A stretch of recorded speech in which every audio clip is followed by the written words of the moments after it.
بسم اللہ الرحمن الرحیم الحمد للہ رب العالمین والصلاة والسلام علی سید الانبیاء والمرسلین سیدنا و نبینا و مولانا محمد وعلی آلہ و اصحابہ اجمعین.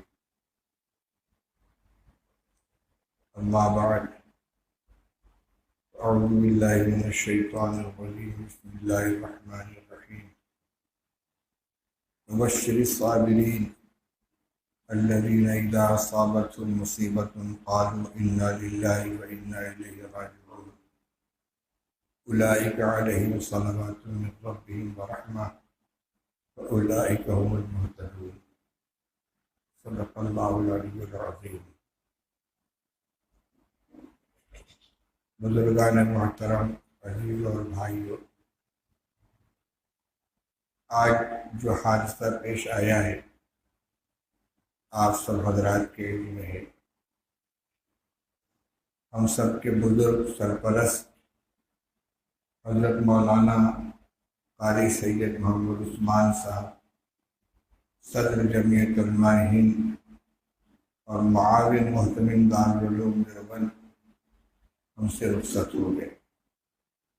تقریباً 1 ماہ سے علالت کا شکار تھے. درمیان میں کبھی صحت یابی کی امید افزا اطلاع آتی تھی، کبھی بیماری میں اضافے کی خبر ملتی تھی. اسی امید و بیم کے اندر ان کو میدانتا ہسپتال گڑگاؤں میں داخل کیا گیا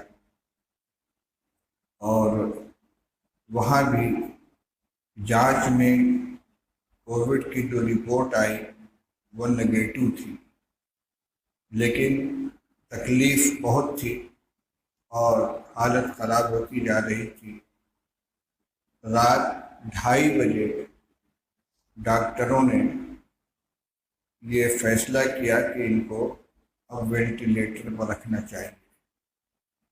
حضرت مولانا محمود صاحب دہلی سے پہنچے، مشورہ ہوا.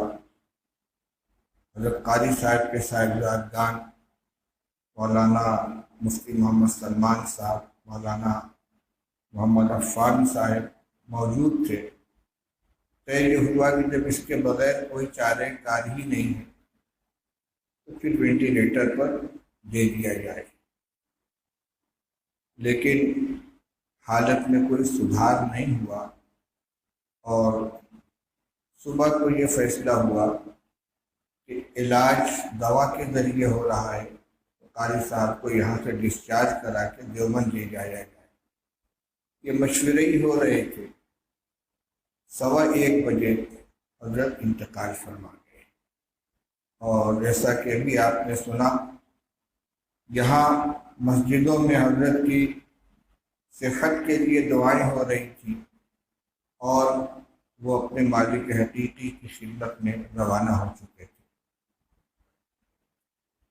ادھر ملک اور ملت کے بہت سے اکابر، بہت سے علماء، قائدین، مشائخ، ذمہ داران، دارالعلوم دیوبند کے اساتذہ رخصت ہوئے، جو ایک اجتماعی خسارہ ہے ملت کا.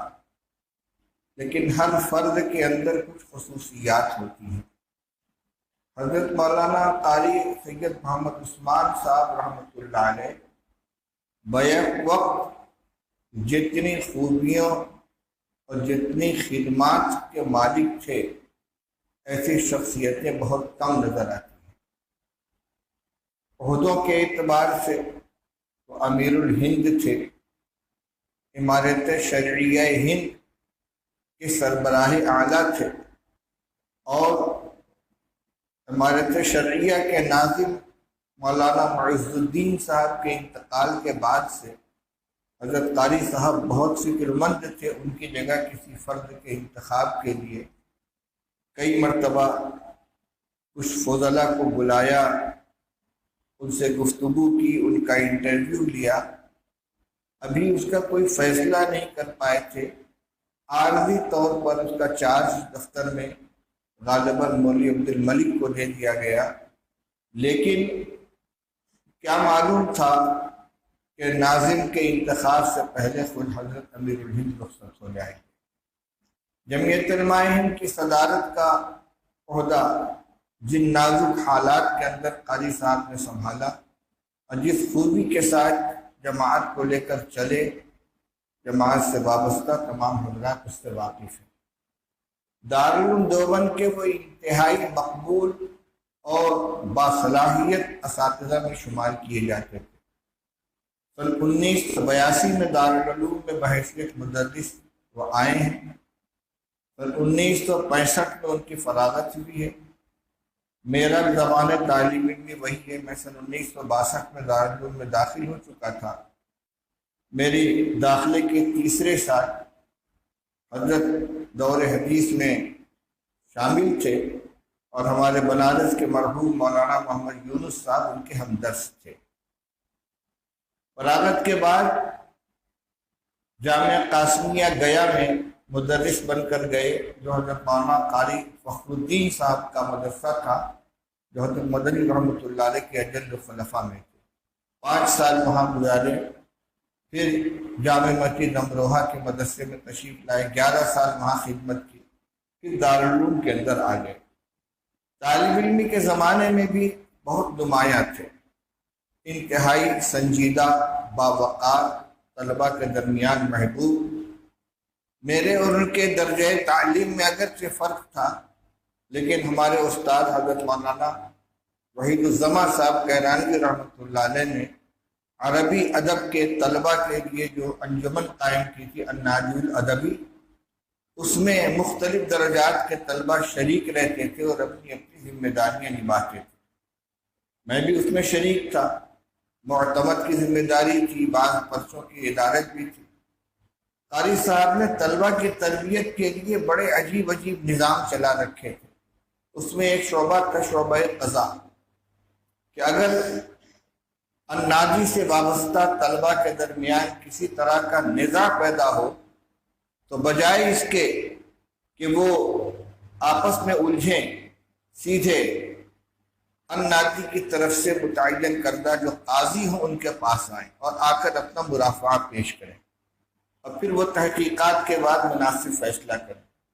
حضرت قاضی صاحب قاری سید محمد عثمان صاحب رحمۃ اللہ علیہ کو مولانا وحید الزماں صاحب نے النادی کے اندر قاضی متعین کیا تھا، اور مولانا فیض الحسین صاحب جموی جو اس وقت طالب علم تھے، بعد میں دارالعلوم کے استاد ہوئے، ان کو قاضی القضات متعین کیا۔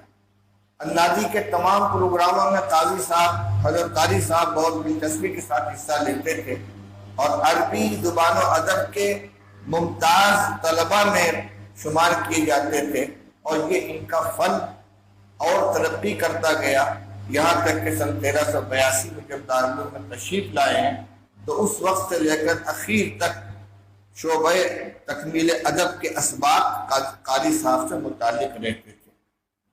اس کے علاوہ غالباً سن 1999 میں حضرت قاری صاحب کو حضرت مولانا محبوب الرحمان صاحب رحمۃ اللہ علیہ کے زمانے میں نائب متمم بنایا گیا، اور بڑی کامیابی کے ساتھ انہوں نے یہ خدمت انجام دی۔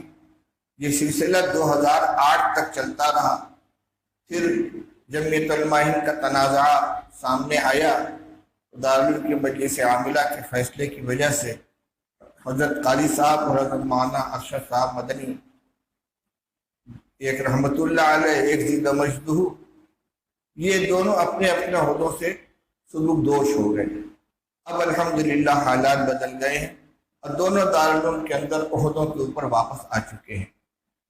تو اس وقت 2008 میں قاری صاحب ناظم نائب محتمم کے عہدے سے مستعفی ہو گئے تھے۔ اس سے پہلے کبھی ناظم دارالاقامہ، کبھی ناظم تعلیمات کے عہدے پر رہے، اور جس شعبے کے اندر رہے بہت کامیاب انہوں نے ذمہ داری کو انجام دیا۔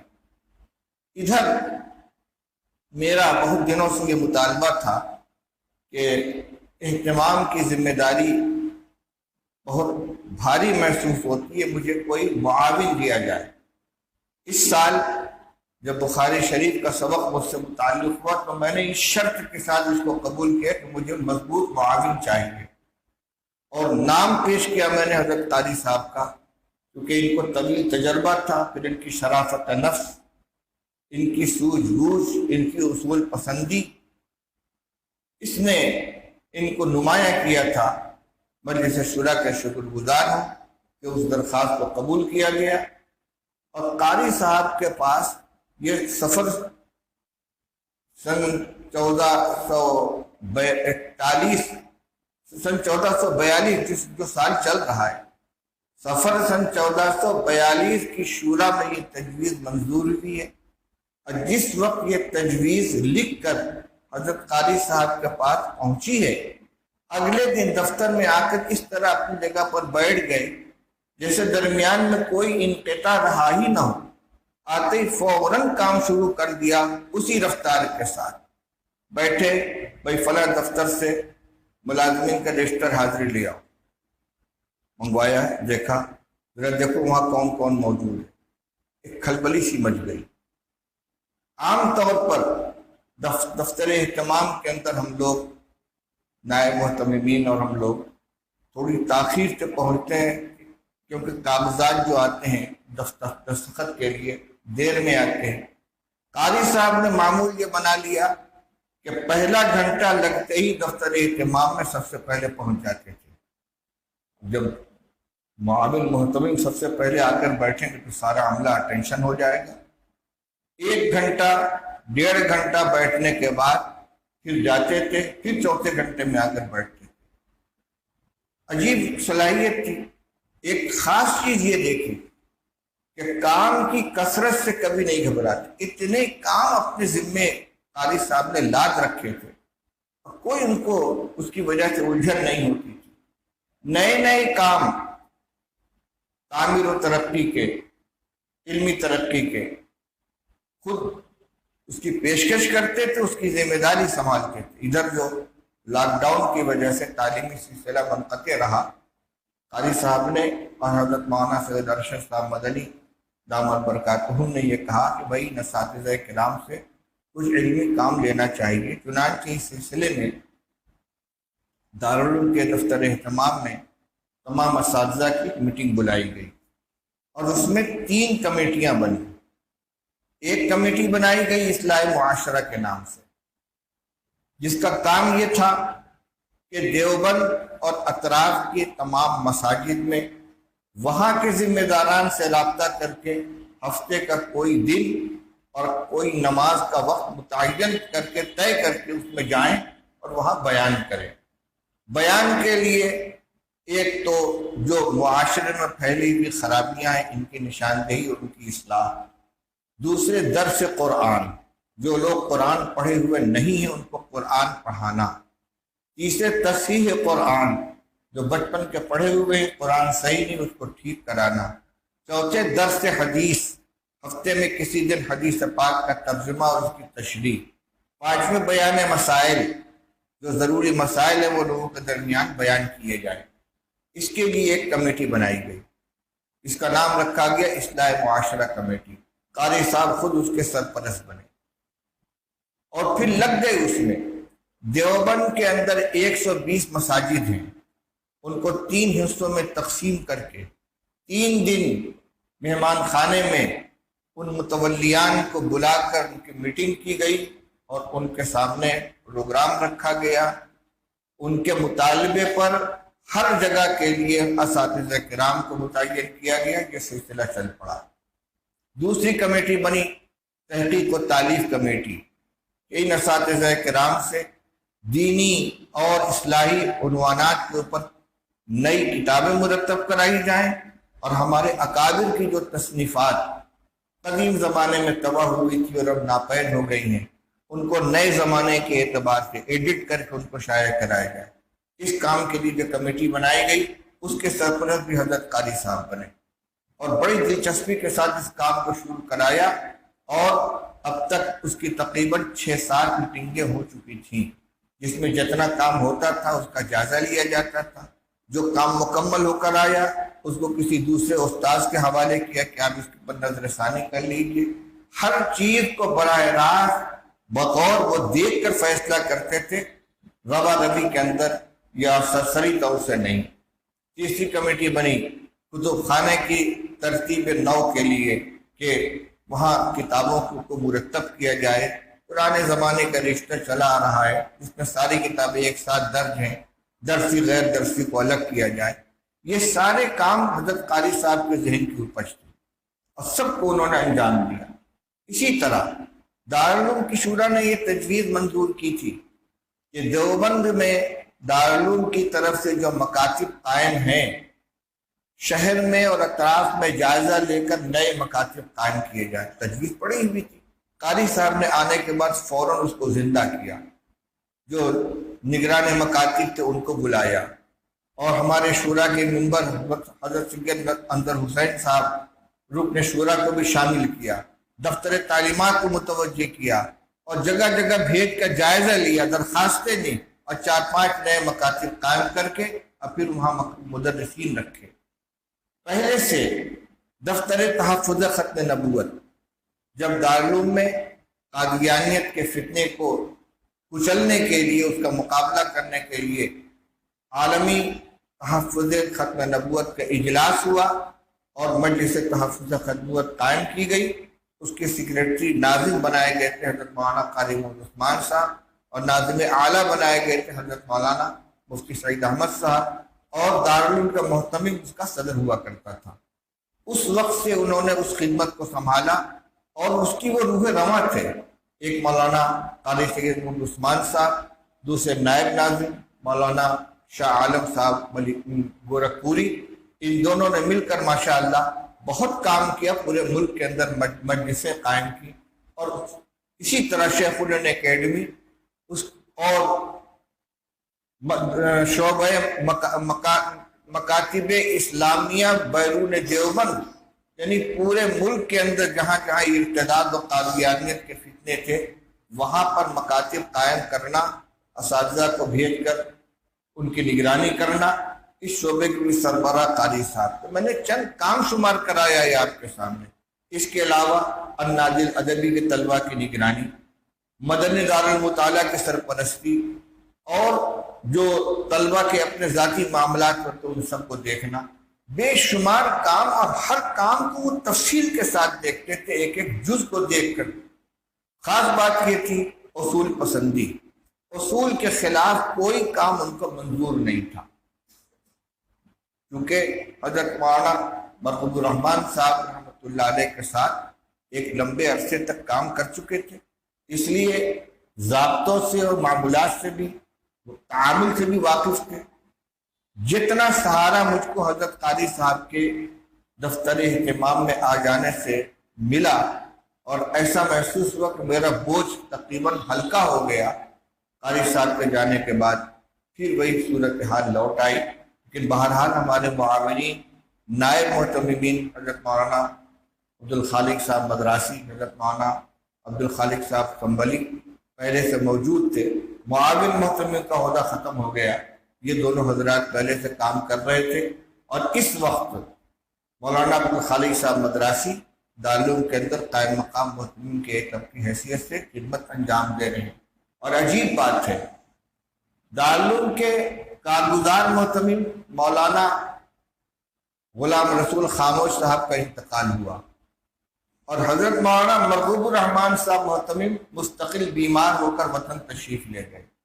تقریباً 2 مہینے کا عرصہ اس طرح گزرا کہ دارالعلوم کے انتظام کی ساری ذمہ داری مولانا عبدالخالق صاحب مدراسی نے سنبھالی۔ اس وقت صورتحال تقریباً وہی ہو گئی، قاری صاحب معاون محتمم وفات پا چکے ہیں، میں وطن آیا ہوا ہوں اور طبیعت بھی ٹھیک نہیں ہو، معلوم نہیں کتنی دیر میری واپسی ہوگی۔ اس وقت پوری ذمہ داری کے ساتھ مولانا مدراسی صاحب اس خدمت کو انجام دے رہے ہیں۔ اللہ تعالیٰ ان کے مولانا مدراسی صاحب، حضرت مولانا ارشد صاحب، مولانا رحمۃ اللہ صاحب، مولانا قمر الدین صاحب، اور جو اساتذہ کرام وہاں رہ گئے ہیں، ان کی حفاظت فرمائے، ان کو صحت عطا فرمائے۔